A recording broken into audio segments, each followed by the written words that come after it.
제가 이제 이렇게 설교하기 전에 이렇게 인사를 하는데 어떠한 그 내용을 가지고 인사할지 그런 것들이 이제 고민이 될 때가 있어요. 그래서 지난 금요 철야 때 이제 제가 말씀을 전했는데 그때 이제 어떠한 내용을 가지고 서로 인사했냐면 주님의 은혜와 평화가 함께 있기를 원합니다. 그러한 그 내용을 가지고 인사했거든요. 이게 이제 바울이 보통 이제 편지에서 서신에서 일단 나눴던 그런 그 내용이에요. 그래서 우리 그렇게 한번 인사해 볼 거예요. 옆에 있는 사람한테 주님의 은혜와 평화가 함께 있기를 원합니다. 함께 인사합시다.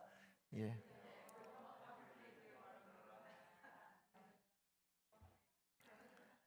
예, 보통 이런 거 시키면 이제 대체로 이제 억지로 하잖아요, 그죠?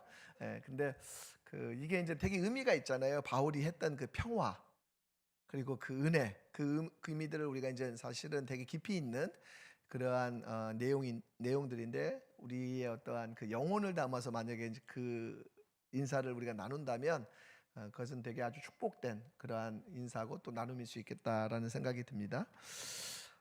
여러분 그 골든벨이라는 프로그램이 있어요. 혹시 아시나요? 골든벨? 지금도 하나요? 그래서 제가 찾아보니까 하는 것 같더라고요. 지금도. 예, 저는 안 보고 이제 그러는데 제가 틀릴 수도 있어요. 갑자기 또 아무튼 제가 이렇게 없어졌다는 얘기는 못 들었는데 아무튼 예전에 그게 그 골든벨이 유행했고 또 교회에서도 많이 수련회나 이런 데 가서도 이 골든벨 프로그램을 이렇게 흉내를 내서 많이 했던 그런 기억들이 있습니다. 이제 프로그램을 이제 저희 부모님들이 되게 좋아했었는데 주로 이제 부모님들이 그런 걸 보면서 어떻게 하죠? 자녀들이나 손주들한테 그런 얘기를 하잖아요. 너 나중에 골든벨 울리라고 그런 얘기를 하면서 이제 우리가 즐겁게 봤던 이제 프로그램 중에 하나가 이제 골든벨인데 거기 보면 어떠한 순서가 있냐면 패자부활절이라는 순서가 있죠. 그죠? 예, 그래서 한번 틀렸다가도 패자부활절을 통해서 다시 이렇게 뭐랄까요? 그 문제를 풀고 또 어떻게 보면 이제 잘하면 우승까지 할 수도 있는 그런 기회를 다시 주는 것이 바로 이제 패자부활전인데 이 우리의 현실에서도 어느 순간 인생에 우리가 이제 패자가 되고 또 낙오를 하게 되고 그러한 것들을 겪게 되는 그런 경험들을 우리가 이제 합니다. 실제로. 근데 그런 가운데서도 우리 인생 가운데 패자부활전처럼 우리가 다시 어떠한 부활을 하고 또 새롭게 살아가는 그런 어떤 기회들이 제공된다면 그것은 되게 그 사회 자체가 되게 건강한 사회겠죠. 예. 그런 사회가 되면 좋겠다라는 생각들을 해봅니다. 근데 우리가 대체로 많이 이제 겪게 되는 것은 실패나 어떤 낙오를 하면 그것이 우리 가운데 어떤 낙인이 되어서 잘 살아가지 못하는 그런 경험들을 하게 되는 것이죠. 저는 성경의 여러 이제 위인들 중에서 영적인 회복력이 가장 탁월했던 그런 신앙인이라고 한다면 다윗이 아닐까 싶어요. 다윗. 왜 그러냐면 다윗은 어떠한 이스라엘 역사에서 가장 고점을 찍었던 그러한 위인이기도 하지만 또 가장 끝없는 추락을 했던 그러한 사람 중에 한 사람이잖아요, 그죠? 자기의 충복이었던 우리아의 아내를 이렇게 범하면서 그것도 되게 흔히 말해서 이렇게 되게 얍삽하게 되게 뭐랄까요 아주 비겁하게 자기 충복을 죽이고 또 그 아내를 취하는 그러한 어떤 했던 사람이 바로 이제 다윗인데 그럼에도 불구하고 다윗이 다시금 하나님 앞에서 자신을 세워가고 회개하는 그런 다윗을 볼 때 다윗이 가지고 있었던 그런 어떤 위대함은 바로 이러한 영적인 회복력이 아닐까 그런 생각을 해봅니다. 그런 측면에서 신앙이라는 것은 어떤 완벽주의는 아니죠. 완벽주의는 아닙니다. 우리는 누구나 실수를 하고 또 하나님 안에서 이렇게 실패를 하는 것들을 보게 돼요. 저는 이렇게 모르겠어요. 이렇게 교회에서 이렇게 있다 보면 이상한 일들이 많이 벌어집니다. 실제로. 그러니까 이상하다는 표현이 좀 이상한데, 그러니까 사람들이 갖고 있는 그런 연약함들이 막 이렇게 보여질 때가 있어요. 그러면 그걸 보고 있으면 곰곰이 생각해 보면 나도 그런 거예요. 저도 어느 순간에 어떤 환경이 되면 흔히 말해서 합리적이고 상식적이지 않은 그런 행동들을 하게 되는 그런 경우들을 보게 되는 거죠. 예. 근데 누구나 보면은 그런 어떠한 연약함들이 있고 실수를 하고 실패하는 그런 경험들을 하게 됩니다. 그리고 다시 이제 회복되는 그런 일들을 하게 되는 거죠.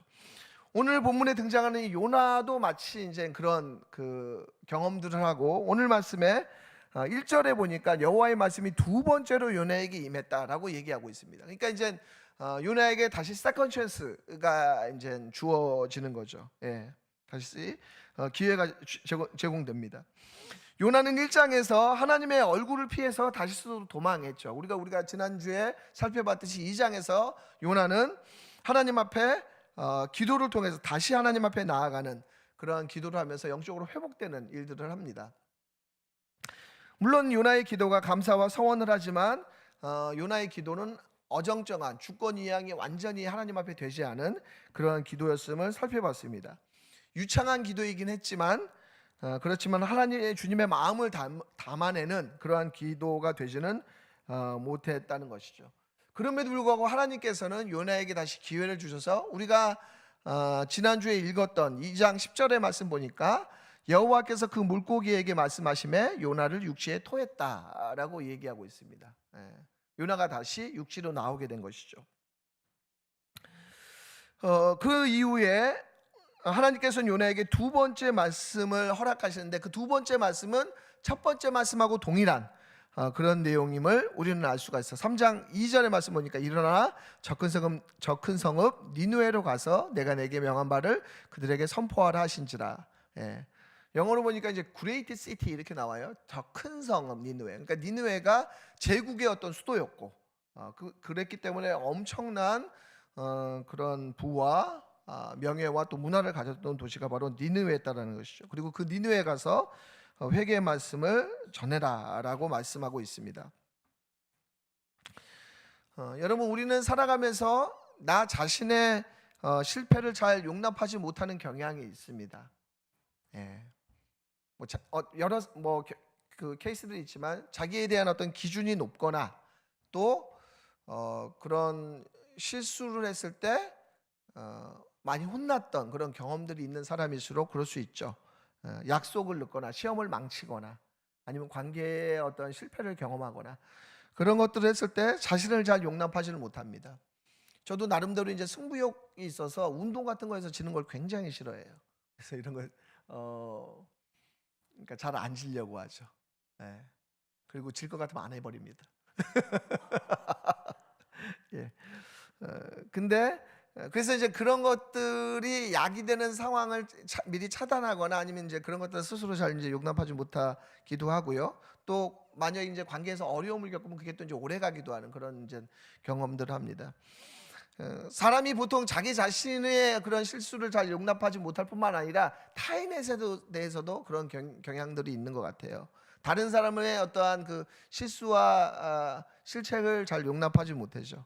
그래서 속으로 이런 생각을 할지도 모르겠어요. 내가 한 번 당하지 두 번은 안 당한다. 뭐 이런 식으로 해서 그 사람과 이렇게 더 이상 이렇게 관계를 안 맺는 그런 경우들이 많이 생기는 거죠.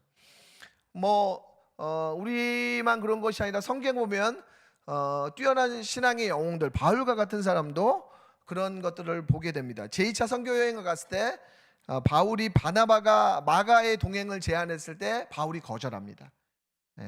바울이 거절해요. 그 이유가 왜냐하면 이 마가가 1차 선교 여행 때 그 선교 모임에서 이탈했거든요. 그러니까 그런 마가와 함께 다시 선교적 동역을 하는 것을 거절하는 것이죠. 바울이. 그러니까 바울 보면 저는 이제 참 바울이 되게 복잡한 사람인데 되게 까칠해요, 사실은. 되게 까칠한 사람이고 같이 있으면 되게 뭐랄까 힘들었을 것 같아요. 근데 그런 사람이 어떻게 저희 궁금증은 고린도전서 13절과 같은 사랑장을 썼을까? 그게 참 의아합니다. 근데 아마 이제 바울이 되게 성숙해졌던 것 같아요. 그래서 나중에는 마가를 이렇게 오라 그러죠. 다른 서신서 보면 마가와 초청해서 복음 사역을 함께 하는 그런 어떤 성숙한 모습으로 바울이 이렇게 성장해가는 그런 바울의 모습을 보게 됩니다.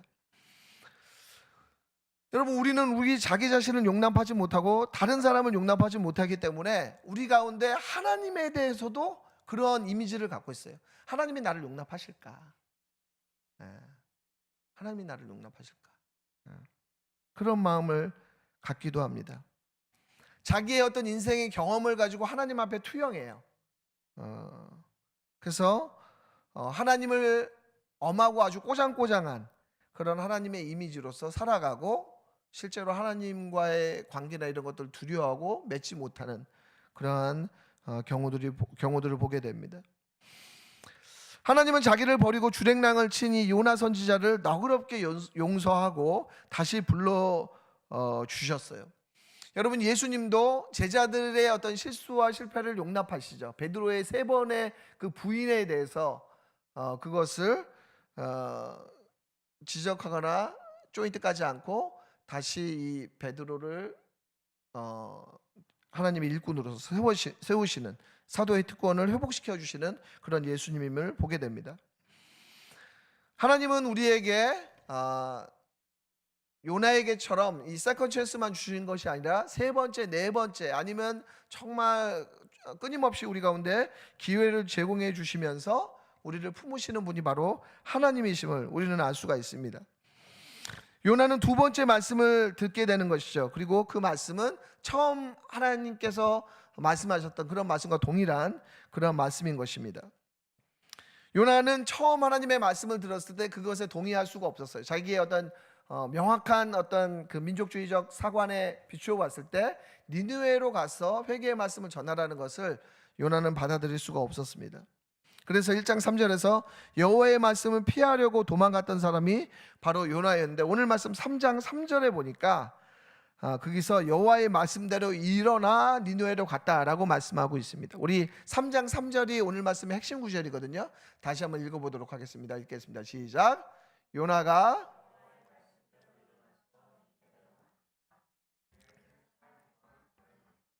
하나님 앞에 큰 성음이더라. 도망자 회피자 요나였는데, 오늘 본문에서 등장하는 요나는 요나가 여호와의 말씀대로 일어나서 니느웨로 갔다라고 얘기하고 있습니다. 니느웨는 사흘 동안 걸을 만큼 하나님 앞에 큰 성읍이었다라고 얘기하고 있습니다. 여러분, 그 욥바에서 지금 요나가 욥바에서 배를 탔잖아요. 그 욥바 해변이라고 했을 때 그 욥바에서 그 니느웨까지의 거리가 한 900km라고 해요. 그럼 900km면 서울에서 부산까지가 한 450대잖아요. 그러니까 그거의 왕복거리입니다. 근데 하루에 사람이 한 30-40km 정도 이렇게 걷는다고 하면 이게 엄청나게 많이 소요되는 그러한 그 거리가 되는 거죠. 그죠? 저는 참 이게 궁금하더라고요. 그리고 당시에 가는 길이 뭐 이렇게 편한 그런 길들이 아니고 여러 가지 위험 요소들이 많잖아요. 그럼에도 불구하고 이 요나가 니느웨로 향합니다. 여호와의 말씀대로. 요나가 가면서 무슨 생각을 했을까요?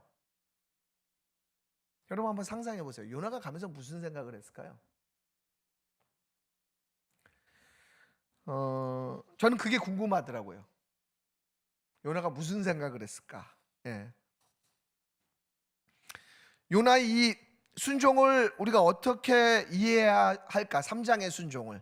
사실 요나서가 3장에서 끝나면 좋을 것 같아요. 그죠? 1장에서 도망하고 회피했던 요나였고, 2장에서 딱 기도하고, 3장에서 딱 이제 복음 선포해서 니느웨가 완전히 변화됐어. 그래서 딱 끝나면 좋잖아. 근데 4장 스토리를 우리가 알잖아요. 요나서의 4장 스토리를 압니다. 그렇게 볼 때 이 요나 3장의 이 요나의 순종에 대해서 의구심을 갖지 않을 수가 없다라는 것이죠. 저는 요나가 분명 하나님의 그 구원에 대해서 감사했을 것 같아요. 2장에서 그 요나가 하나님의 구원에 대해서 감사하잖아요. 그리고 그것은 진심이었을 것입니다. 그리고 그 감사에 의해서 지금 요나는 하나님의 말씀에 순종해서 나아가게 된 것이죠. 저는 제가 요나에게 빙의가 돼서 그 요나가 어떤 생각을 가졌을까, 이런 생각을 제가 한번 써봤어요. 아마 이런 마음이었을 것 같아요. 그래, 나를 구원하신 하나님께서 그렇게 명령하신 그 말씀대로 한번 따라가 보자. 그렇게 바라시는 말씀인데 한번 들어드려야지. 내가 구원, 생명도 얻었고 구원도 받았으니까 내가 하나님의 말씀에 순종해야겠다. 설마 걔네들이 회개를 하겠어? 설마? 예. 나는 하나님의 명령을 따를 뿐이고 그 다음은 하나님께서 알아서 하시겠지. 나는 내 할 바를 하면 그뿐이야. 이게 아마 요나의 마음이지 않았을까. 저는 그런 생각을 해봤어요. 아마 요나는 니느웨로 가면서 이 니느웨가 변화될 것에 대한 기대를 그렇게 하지는 않았을 것 같습니다. 그리고 그걸 바라지도 않았고, 왜냐하면 4장의 어떤 모습 속에서 볼 때 그랬다라는 것이죠. 요나는 니느웨의 어떠한 그 도시에 대해서 반신반의했을 것이고요. 4절의 말씀을 보니까 요나가 그 성읍에 들어가서 하루 동안 다니면서 외쳤어요. 40일이 지나면 니느웨가 무너지리라. 이런 복음의 말씀을 선포한 것이죠. 하루 동안 선포한 거예요. 그러니까 요나는 이 말씀을 선포한 것은 맞지만 영혼이 담긴 순종은 아니었다라는 거죠. 영혼이 담긴, 그냥 하라고 하시니까, 하나님께서 하라고 하시니까 그 말씀에 따라서 행동한 것뿐입니다. 그러나 자기의 정말 진심을 담아서, 감정을 담아서 그렇게 행한 말씀의 선포는 아니었던 걸로 보이는 것이죠. 그런데 놀라운 것은 놀라운 일이 벌어집니다. 뜻하지 않은 결과가 벌어져요. 뭐냐면 그 요나의 메시지에 니느웨 백성들과 그 왕이 일제히 반응했다라는 거예요. 반응했다. 저는 그런 거 보면 한편으로는 복음 전하는 자와 상관없이 하나님께서 또 일하신다, 이런 생각이 들어요. 이게 참 놀랍죠, 그죠? 복음 전하는 자의 실력이나 그 사람의 어떤 상태와 상관없이 하나님께서는 하나님의 역사를 이루어 가시는 것들을 보게 됩니다. 재밌죠? 그 사람들이 요나 선지자의 그 말씀을 되게 무겁게 받아들입니다. 40일이 지나면 니느웨가 무너진다. 그것을 무겁게 받아들이고 금식을 합니다. 큰 자부터 작은 자까지 굵은 배를 입고 회개하죠. 그 사람들만 회개한 것이 아니라 니느웨 왕이 또 회개합니다. 그래서 그 왕이 굵은 베옷을 입고 그 어좌에서 내려와서 제자리에 앉게 되는 것을 보게 됩니다.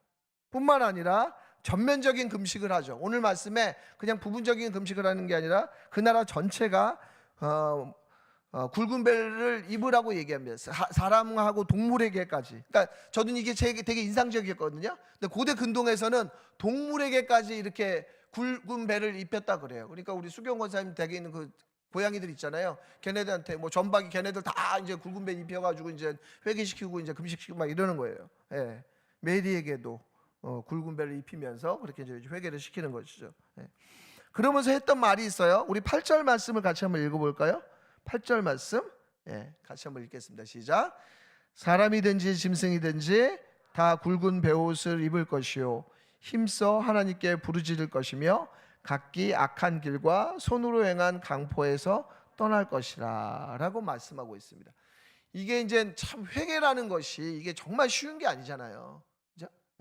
더군다나 오늘 말씀의 그 하반부에 보면 각기 악한 길과 손으로 행한 강포에서 떠나라, 그렇게 얘기합니다. 세번역 말씀에서는 이게 어떻게 표현되냐면 저마다 자기가 가던 나쁜 길에서 돌이키고 힘이 있다고 휘두르던 폭력을 그쳐라, 그렇게 얘기합니다. 그러니까 이 니느웨라고 하면 이 아시리아, 당시 이제 아시리아 나라의 그 수도가 이제 니느웨인데, 이 나라가 사회 전체적으로 어떤 폭력적인 삶, 행동, 그리고 그런 사회적인 구조 자체가 굉장히 어떠한 그 잔혹함으로 유명했던 국민성과 나라가 바로 니느웨였다라는 거예요. 그것이 지금 요나서만 나오는 게 아니라 나중에 보면 여러분 나훔서가 또 이제 그 이 니느웨에 관한 심판이거든요. 그런데 보면 다른 이사야서 말씀도 그렇고, 그런데 보면 이 니느웨 백성들이 얼마나 잔혹한 사람들인지 그것이 이제 등장합니다.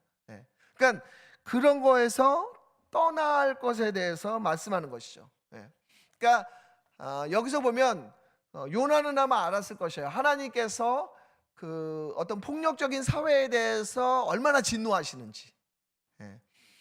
지난번에 우리 그 고난 주간에 그 우리 현진자매, 고현진자매가 이제 그 발표를 했잖아요. 근데 이제 그 공무원으로서 겪는 그런 뭐랄까 어려움들에 대한 얘기를 할 때 우리 사회가 이제 서로를 이렇게 착취하는 그런 문화, 그런 것들에 대한 얘기를 이렇게 저하고 이렇게 나눈 적이 있는데, 그러니까 서로를 되게 힘들게 하는 거죠. 서로를 착취해가면서 뭔가 이렇게 생산성을 이렇게 만들어가는 그런 어떤 모습들에 대한 얘기를 하고 있는데, 그런 어떤 폭력적이고 폭압적인 것에 대해서 하나님께서 얼마나 진노하시는지, 그거에 대해서 아마 이제 요나는 깨닫게 됐다라는 것이죠. 그리고 그런 것들에 대해서 하나님께서 진노하신다는 걸 선포했을 때 이 니느웨 백성들이 그것을 받아들이고 죄의식을 느꼈다라는 거예요. 죄의식을 느꼈다. 그러니까 이게 이제 우리가 회개가 일어날 때 은혜의 반응이 뭐냐면 건강한 죄의식이잖아요. 나의 어떠한 모습들, 일상 습관적인 어떤 죄, 그런 것에 대해서 건강한 죄의식을 갖습니다. 우리나라도 초기 기독교의 역사에 보면 대붕운동이나 이런 거 있었을 때, 말씀이 선포됐을 때 어떤 일이 일어납니까? 그런 사회적인 악에 대해서 죄의식을 느꼈어요. 일부 다처제라든지 아니면 노예문서라든지 이런 것들에 대해서 당시에는 어떤 면에서 관행처럼 있었던 것들에 대해서 그 말씀을 들었을 때 사람들이 건강한 죄의식을 이제 갖게 되는 거죠. 그런 것처럼 오늘 말씀에 요나가 말씀을 선포했을 때 이 니느웨 백성들이 그것에 대해서 죄의식을 느끼고 거기서 떠나게 되는 그런 일들이 벌어지게 됩니다. 이 니느웨 백성들의 그 폭력적인 삶, 잔혹한 모습에서 돌이켰던 것이죠. 이게 얼마나 다행스럽고 바람직한 그런 모습이겠어요. 근데 요나는 그런 반응이 어땠을까? 이러한 어떤 니느웨 백성들의 변화에 대해서 요나는 어떤 반응이었을까? 그것이 오늘 말씀에는 등장하지 않습니다. 그러나 우리가 이제 예고편을 보게 되잖아요. 요나서 4장이라고 하는 예고편을 본다고 했을 때 요나의 반응은 그렇게 썩 좋았을 것 같진 않아요. 요나는 굉장히 당황했을 겁니다. 이 변화에 대해서. 왜냐하면 요나는 니느웨의 멸망을 바랬거든요. 이 도시가 완전히 무너지기를 요나는 바랬거든요. 근데 어라? 그게 망하지 않는데? 그것을 이제 보게 되는 것입니다. 그렇다고 한다고 할 때, 그렇다면 요나의 이 회개의 선포, 니느웨 도시를 향한 그 회개의 선포는 눈물의 호소였을까? 아니면 냉담한 정죄였을까? 여러분 어느 쪽일 것 같아요? 후자일 것 같죠? 그죠? 니느웨를 향한 어떤 안타까움에서 전한 어떤 회개의 선포라기보다는 니네는 망해야 돼 라고 하는 어떤 정죄의 마음이었을 것이라는 거죠. 그러니까 요나는 자비의 마음으로 니느웨 백성들에게 나아간 것이 아니라 그들이 멸망할 것을 바라는 마음으로 선포한 것입니다.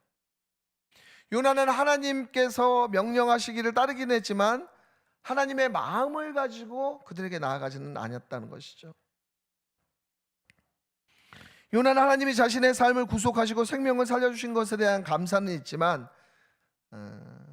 원수에 대한 자비와 사랑으로까지는 나아가지 못했다는 것입니다.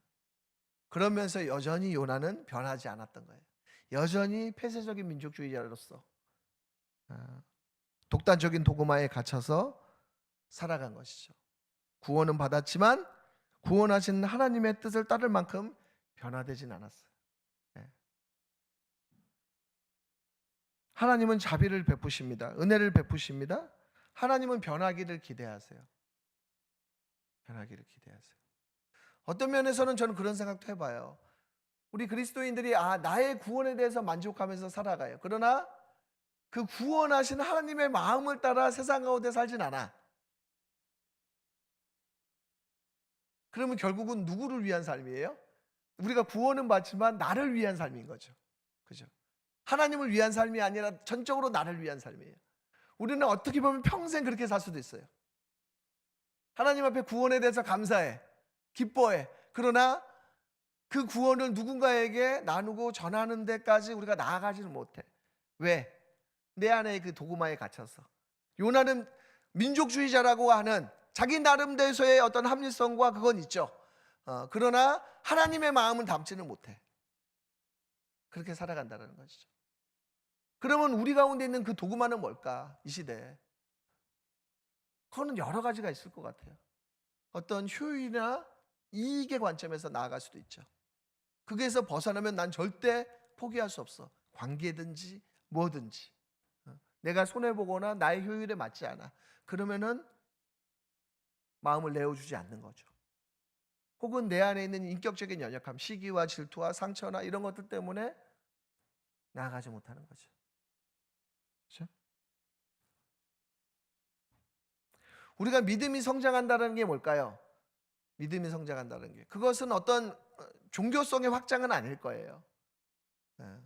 믿음의 성장이라고 한다는 것은 율법의 정신에 따라 살아가는 거죠. 율법의 정신은 뭐예요? 십계명에 드러나 있죠. 하나님 사랑과 이웃 사랑.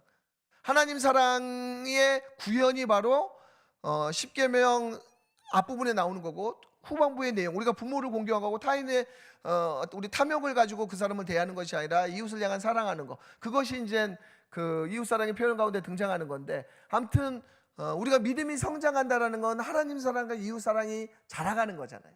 예.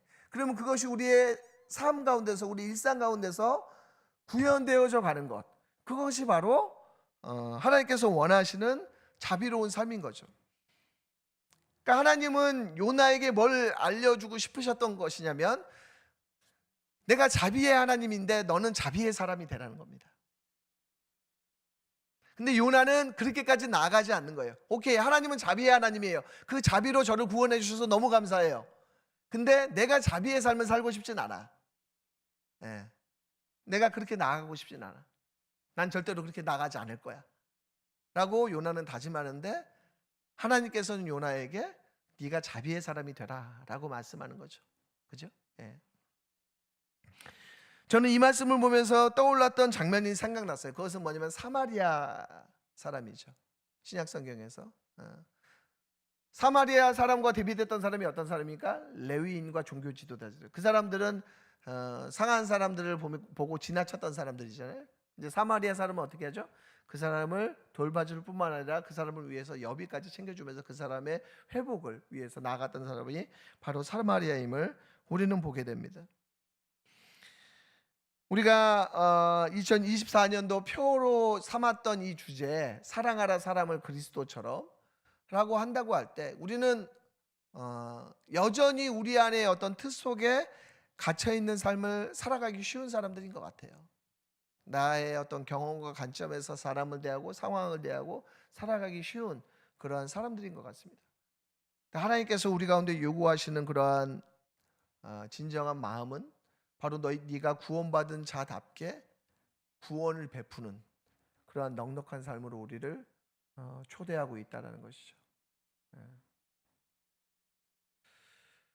바라기는 우리가 그러한 하나님의 마음을 알고 정말 겉으로만 우리가 하나님을 경배하고 예배하고 송축하는 것을 넘어서서 우리가 진정한 자비의 사람이 되고, 또 그것을 드러내고 나누는 우리의 가정 가운데, 또 직장 가운데, 또 우리가 속한 관계 가운데